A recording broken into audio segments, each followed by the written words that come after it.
युद्धे कुरु।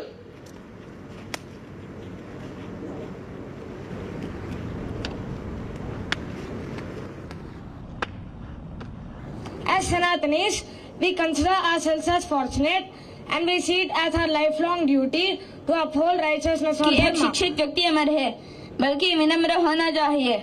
एक विनम्र व्यक्ति की शिक्षा सार्थक होगी। அந்த தகுதி அவருக்கு பல வழிகளில் செல்வத்தை தேடி தருகிறது. அப்படியாக வந்த செல்வத்தை அவர் நல்முறையில் धर्मत्याग विजय साधण्यासाठी प्रयत्न करत असतो. जीवन सुखात आणि आनंदात जावं म्हणून दर एक व्यक्ती इच्छा करत असतो. पण तसे जीवन जगण्यासाठी നമുക്ക് ലഭിച്ചെങ്കിൽ അത് നമ്മുടെ ഭാഗ്യമായി കാണിക്കണം.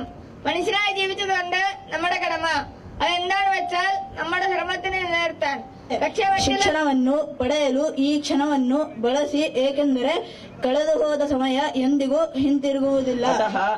ವಿಶ್ವಗುರು ಅಯಂ ದೇಶಃ వేదాదేవ సమస్త విజ్ఞాన ఫలాని ఫలితాని వేదః సాక్షాత్ పరమేశ్వరస్య ప్రతిరూపం. చాణక్యుని యొక్క చరిత్రని పరిశీలించినట్లయితే తక్షశిల విశ్వవిద్యాలయంలో ఎంతో మంది విద్యార్థులకు వేద శాస్త్రాలతో పాటు గణితం, విజ్ఞాన శాస్త్రం, అలాగే యుద్ధ విద్యలైన కత్తిసాము, కర్రసాము వంటి విద్యలు కూడా నేర్పినట్లు తెలుస్తుంది. ప్రయత్నమే స్వయత్నమై దైవమంచు సాధక ఇదే ధ్యాన పదే పదే మనసు నందు నిలుపరా.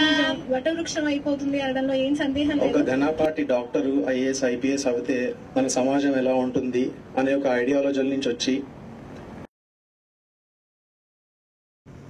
ఈ విద్యారణ్య సంస్థాపకులు శశిమూర్తి శర్మ గారికి రావడం భగవత్ ప్రేరితం.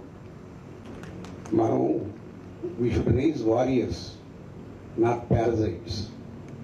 ఆ వారియర్స్ ఎక్కడి నుంచి వస్తారంటే ఇంత పరిపూర్ణమైన విద్య నేర్చుకున్నప్పుడే ఈ సమాజంలో అలాంటి వాళ్ళు వస్తారు, రావాలి. ఈరోజు విద్యారణ్యం ఈ స్థాయిలో ఇలా మీ ముందు ఉన్నది అంటే ఈ సమాజం నిలిపింది కాబట్టే ఉన్నది.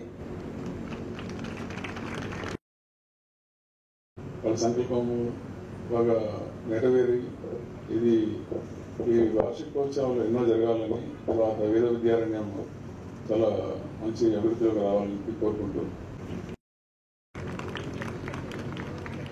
ఇవాళ ఈ పాఠశాలలో 100 మంది విద్యార్థులు మాత్రమే ఉన్నారు. రాబోయేటువంటి సంవత్సరంలో 500 మంది విద్యార్థులు ఈ పాఠశాలలో చదువుకోవాలి ఖచ్చితంగా. ఈ శౌర్యులు, యోధులు మీ అందరికీ నా ప్రణామం. అంటే ఇది ఈ విద్యలు నేర్చుకునే అర్హత ఎవరికి ఉంటుంది? ఇది వాళ్ళ కోసం కాకుండా ప్రజల కోసము. ఇదానీం అస్మాకం పురతః రాజంతే ఏతే అంకురాః 10 వర్షానంతరం 15 వర్షానంతరం మహావృక్షాః భవంతి. అమెరికాలో పుట్టిన తెలుగు రాని పిల్లవాడిని, సుకుమారుణ్ణి, కఠినాతి కఠినమైన నియమాలతో కూడినటువంటి ఎటువంటి సౌకర్యాలు లేనటువంటి ఈ విద్యారణ్యంలో వేద విద్య కోసం సమర్పించినటువంటి మాతృమూర్తి చేతిలో ఉంది. వారు ఇప్పుడు విద్యారణ్యాన్ని నడుపుతున్నారు. అనేక సామాజిక ఉద్యమాలు చేశారు. సేవ్ పంబా అనే ఒక ఉద్యమం ద్వారా పంబా నది యొక్క శుద్ధి కోసం వారు చేసిన కృషికి కేరళ ప్రభుత్వం ప్రత్యేకంగా వారిని గుర్తించి సత్కరించింది. విద్యారణ్య పోషకులుగా డెఫినెట్ గా మేము తయారవుతామని మాటిస్తున్నాం. నా వంతుగా హనుమంతుల గొప్ప జ్ఞాని కావచ్చు. హనుమంతుడు సూర్యుడితో సమానంగా ఆయన పర్యటిస్తూ విద్యారణ్యానికి రావడం అనేది ఐ ఫీల్ వెరీ బ్లెస్డ్. ఈ కార్యక్రమం జీవనాడిలో ఖచ్చితంగా మేము భాగం.